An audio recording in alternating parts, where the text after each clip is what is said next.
Hello everyone, so I am here with a new topic, that is fundamental concepts.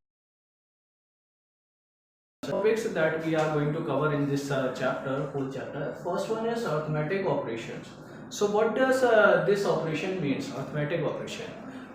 Generally हम लोग क्या use करते हैं? Plus, minus, multiply, divide.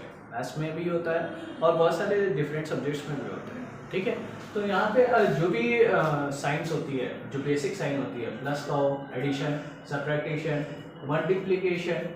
Multiplication and divide, तो these are called the arithmetic operation. इसी को हम लोग क्या बोलते हैं? Arithmetic operation. अब आते हैं कि कांस्टेंट एंड वेरिएबल्स क्या होता है. जो भी नंबर्स हम लोग यूज करते हैं मैथमेटिक्स में, चाहे वो काउंटिंग नंबर्स हो या फिर वो डेसिमल नंबर्स हो, वो सारे नंबर्स को हम लोग किस में कंसीडर करते हैं? कांस्टेंट पे. Let us suppose 2, only 2, 5, 0. Variables या कोई भी लेटर्स या कोई भी लिटरल्स नहीं लिखे हुए हैं. ठीक है, इसको हम लोग क्या बोलेंगे? कांस्टेंट. क्या बोलेंगे? कांस्टेंट. इसके बाद आता है वेरिएबल्स. वेरिएबल्स में क्या है कि जैसे हम लोग इंग्लिश अल्फाबेट्स हैं, एक्स हो गया, वाई हो गया, जेड हो गया, अगर इसका यूज करते हैं, इसके साथ कोई भी नंबर अगर यूज करते हैं, तो इसको हम लोग क्या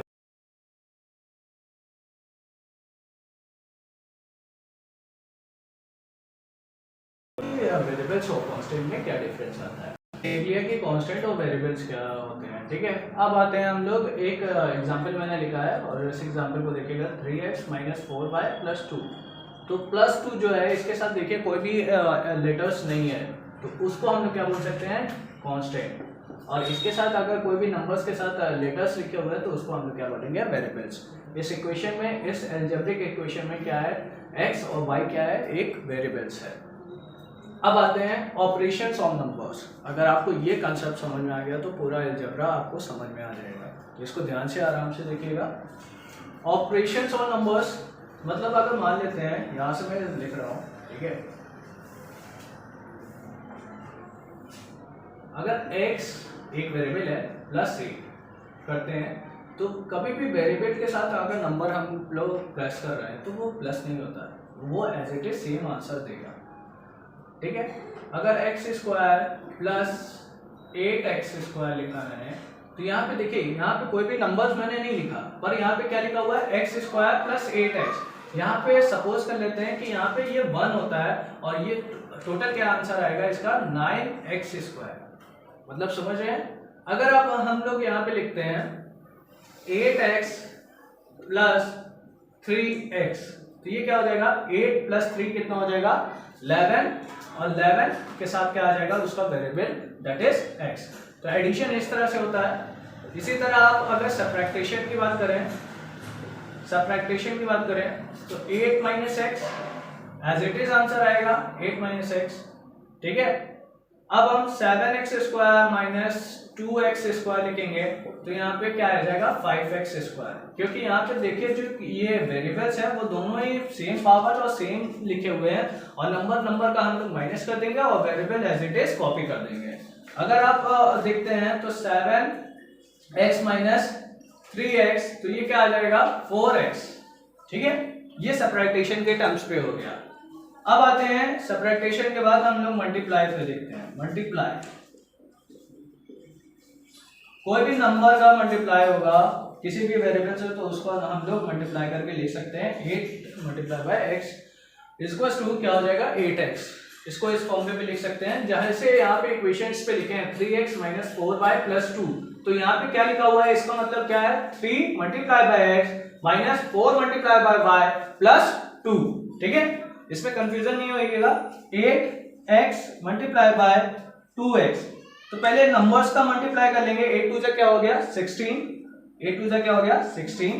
और x और x, जब दो वेरिएबल्स मल्टीप्लाई होते हैं, तो इनकी पावर्स क्या होती हैं? ऐड ऑन हो जाती हैं. अगर कुछ नहीं लिखा है तो 1 सपोज करेंगे, कुछ नहीं लिखा है तो 1 सपोज करेंगे, और दोनों की पावर ऐड हो जाएगी, तो x की पावर 2. क्योंकि क्या हो जाएगा? 1 + 1 क्या हो जाएगा? 16, x की पावर 2. ठीक है, अब इसमें आते हैं मल्टीप्लाई करने के बाद, अगर यहाँ पे सिर्फ कोई अलग वेरिएबल 8 × 3y, तो तो 8 3 क्या हो गया, नंबर का मल्टीप्लाई करेंगे, 8 3 क्या हो गया 24, और x और y अलग अलग वेरिएबल तो 8xy। तो ये क्या हो गया, पूरा एक टर्म बन गया। इसको हम लोग क्या बोलते हैं, टर्म। जब हम कोई भी नंबर्स वेरिएबल्स इनका मल्टीप्लाई कर देते हैं एक साथ, तो इसको हम लोग क्या बोलते हैं 24xy। इसको हम लोग क्या बोलते हैं फैक्टर या टर्म्स। ठीक है, अब टर्म्स के बाद क्या होता है, ये इक्वेशन क्या है, अगर हम लोग कांस्टेंट, पहले हम लोग देख लेते हैं कि अलजेब्रिक एक्सप्रेशन किसको बोलते हैं। ठीक है, ऑपरेशंस पे एक बार मल्टीप्लाई हो गया, अब देख लेते हैं डिवाइड क्या है। डिवाइड में क्या है, 2 डिवाइडेड बाय x, इसको एज इट इज लिखेंगे 2x divided 2x square divided by x। तो इसको हम लोग क्या लिख सकते हैं 2x स्क्वायर अपॉन x। तो यहाँ पे पावर कुछ नहीं है, 1 मान लेंगे। तो यहाँ पे जब ऊपर जाएगा तो इसकी पावर क्या हो जाती है माइनस 2 की पावर -1, तो क्या आ जाएगा 2x। ठीक है, 2 - 1 क्या हो गया 2x, क्योंकि यहाँ पे 2 - 1 इज 1 और 1 को हम लोग नहीं लिखते हैं, तो वो आंसर क्या आ जाएगा 2x। तो मल्टीप्लाई डिवाइड, आई होप कि ऑपरेशंस क्लियर होगा।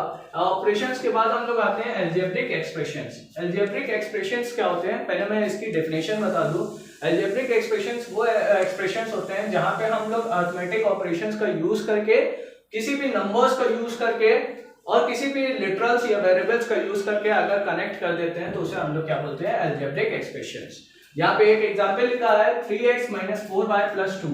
ये क्या है, एक अलजेब्रिक एक्सप्रेशन है, क्योंकि यहाँ पे नंबर्स भी है, लिटरल्स भी है, कांस्टेंट भी है, और इन दोनों के बीच में क्या है अरिथमेटिक ऑपरेशंस भी यूज हुए हैं। तो इस टाइप के इक्वेशंस को हम लोग क्या बोलते हैं अलजेब्रिक एक्सप्रेशंस। अब डिफरेंट टाइप्स के अलजेब्रिक एक्सप्रेशंस आते हैं, एक बार मैं दिखा देता हूं, मतलब डिफरेंट टाइप्स के होते हैं। Let us discuss. अब यहाँ पे मैंने लिखा हुआ 3x - 4y + 2। पहला टाइप क्या है, मोनोमियल। मोनोमियल में क्या है कि हैविंग ओनली वन टर्म। अगर एक टर्म होगा तो उसे हम लोग क्या बोलेंगे monomial. Let us suppose 3xyz। ये क्या है, सिर्फ एक इस इक्वेशन का एक टर्म है, तो उसे हम लोग क्या बोलेंगे मोनोमियल। इसके बाद क्या है बायोनोमियल। बायोनोमियल मतलब हैविंग 2 टर्म, उसको हम लोग क्या बोलेंगे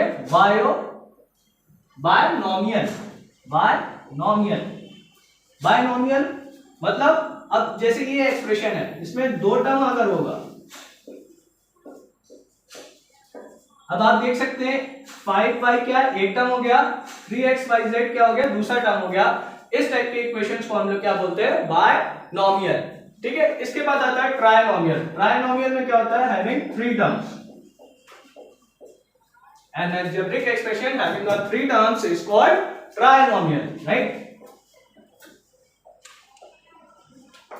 ट्राइनोमियल में जैसे 2x - 5y + 3xyz, एक टर्म क्या हो गया 2x हो गया, दूसरा टर्म क्या हो गया 5y हो गया, तीसरा टर्म क्या हो गया 3xyz हो गया, ये तीसरा टर्म हो गया। तो ऐसे एक्सप्रेशंस को हम लोग क्या बोलते हैं ट्राइनोमियल।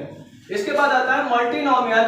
मल्टीनोमियल में क्या होता है कि अगर मोर देन 1 होगा या मोर देन 2 होगा तो उसे हम लोग क्या बोलेंगे मल्टीनोमियल या पॉलिनोमियल। मल्टीनोमियल मतलब होता है having more terms, more than 1 terms is called multinomial term.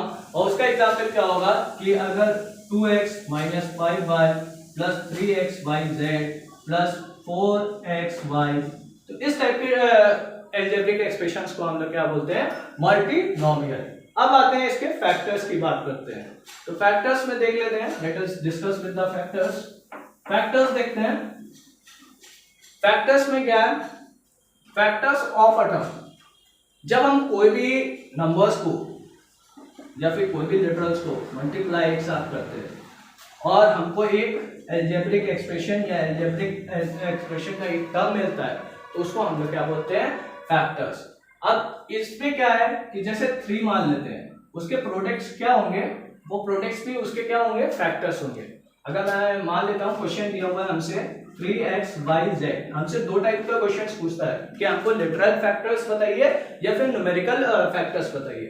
पहले हम लोग लिटरल फैक्टर्स लिख लेते हैं। लिटरल फैक्टर्स मतलब क्या होता है कि सेम फैक्टर्स जिसके वेरिएबल्स होते हैं, मतलब वेरिएबल अगर फैक्टर्स होंगे तो उसे हम लोग क्या बोलेंगे, लिटरल फैक्टर्स। इसमें क्या होगा, x y z जो लेटर्स है, ठीक है। तो ये क्या हो गया, लिटरल फैक्टर्स। अगर न्यूमेरिकल वैल्यूज या न्यूमेरिकल फैक्टर्स पूछता है, न्यूमेरिकल फैक्टर, तो हम लोग क्या सिंपली बता सकते हैं 3 is a numerical factor of this term, ठीक है। इस टर्म में क्या होगा, 3 आपका न्यूमेरिकल फैक्टर होगा। इसी तरह डिफरेंट एग्जांपल्स ले सकते हैं फैक्टर्स के। अब आते हैं कांस्टेंट टर्म। कांस्टेंट टर्म मैंने पहले भी डिस्कस किया था कि कोई भी कांस्टेंट या नंबर्स को हम लोग क्या बोलते हैं, कांस्टेंट टर्म। इस इक्वेशन में बताएंगे, यहाँ पे 3 टर्म है, 3x - 4y + 2, ये एक टर्म हो गया, ये एक टर्म हो गया। तो ये वाला टर्म क्या है, इसके साथ कोई भी वेरिएबल नहीं है, इस टर्म को हम लोग क्या बोलेंगे, कांस्टेंट टर्म। कोफिशिएंट्स की बात करें तो कोफिशिएंट्स क्या होते हैं, कोफिशिएंट्स हम लोग, कोफिशिएंट क्या होगा कि प्रोडक्ट ऑफ कोई भी नंबर्स का अगर प्रोडक्ट करते हैं, ठीक है, उसके हर एक प्रोडक्ट का क्या होगा कि उस पे उसको हम लोग क्या बोलेंगे, कोफिशिएंट। लिटरल फैक्टर्स में x y z हो गए जो वेरिएबल्स थे। अब इसके प्रोडक्ट्स इंडिविजुअली देखें, जैसे कि x हो गया, y हो गया, z हो गया, x y, y z and z x, ये सारे भी क्या हो गए, इसके फैक्टर्स होंगे, ठीक है। अब आते हैं constant term. Constant term already मैंने यहाँ पे डिस्कस किया था, कोई भी अगर नंबर्स होंगे और उस नंबर्स में कोई भी वेरिएबल्स अगर नहीं होंगे तो उसे हम लोग कांस्टेंट बोलेंगे। अब जैसे कि यहाँ पे मैं एक एग्जांपल लेके चलता हूँ, 2y² - 5y + 1, तो 1 के साथ देखिए कोई भी वेरिएबल नहीं है, तो यहाँ पे क्या हो जाएगा, 1 क्या हो जाएगा, कांस्टेंट, ठीक है। नेक्स्ट टॉपिक क्या है, like and unlike terms. Like terms क्या होते हैं कि जिसके वेरिएबल सेम होते हैं, जैसे कि मैं यहाँ पे लिख दूं, लाइक टर्म्स क्या होगा, 6a² b 7a² b। तो यहाँ पे देखिए जो वेरिएबल्स हैं वो दोनों में सेम है टर्म पे, तो इसको हम लोग क्या बोलेंगे, लाइक टर्म्स। अनलाइक उसी का अपोजिट हो जाएगा, अनलाइक टर्म्स क्या हो जाएंगे, 7a² b - 3ba। तो ये क्या है, देखिए यहाँ पे a² b लिखा है, मतलब a × b, और यहाँ पे सिर्फ लिखा हुआ है b × a या a × b। तो देखिए यहाँ पे जो वेरिएबल्स हैं वो अलग अलग है, तो उस टर्म को हम लोग क्या बोलेंगे, अनलाइक टर्म्स। इसके बाद आता है पॉलिनोमियल्स। पॉलिनोमियल्स में क्या होता है, डेफिनेशन मैं पहले बता दूं पॉलिनोमियल्स की। तो पॉलिनोमियल्स की पहली डेफिनेशन ये होती है कि कोई भी वेरिएबल होगा, कोई भी वेरिएबल अगर नॉन नेगेटिव पावर्स को लेता है तो उसे हम लोग क्या बोलते हैं, पॉलिनोमियल्स। अब जैसे यहाँ पे पॉलिनोमियल इन वन वेरिएबल है, पॉलिनोमियल इन 2 और मोर वेरिएबल्स है। वन वेरिएबल की बात करें, यही सेम एग्जांपल लेते हैं, 2y² - 5y + 1, ठीक है। अब यहाँ पे पहले देखिए जो पावर लिखी हुई है y², इसमें नॉन नेगेटिव इंटीजर्स है, मतलब जो भी पावर है वो नेगेटिव नहीं है, ठीक है। ऊपर से क्या है कि सिर्फ वन वेरिएबल है, y, हर जगह जो वेरिएबल है वो सेम है, y, तो ये क्या हो गया, पॉलिनोमियल है वन वेरिएबल। इसी तरह अगर पॉलिनोमियल इन 2 वेरिएबल की बात करें तो ये एग्जांपल लिखा हुआ है, 2x - 5y + 3xyz। अब यहाँ पे देखिए, यहाँ पे एक वेरिएबल क्या है, x है, यहाँ पे दूसरा वेरिएबल क्या है, y है, और तीसरा वेरिएबल क्या है, z है, ठीक है। तो यहाँ पे क्या हो गया, 2 और मोर वेरिएबल्स का एग्जांपल हो गया। एक और एग्जांपल देखते हैं, एग्जांपल एक और ले लेते हैं, 3x² - 5y² + 3xy। तो ये भी क्या हो गया, पॉलिनोमियल इन 2 वेरिएबल्स। यहाँ पे x वेरिएबल है, y वेरिएबल है, और कोई भी वेरिएबल नहीं दिख रहा है। Thank you for watching us.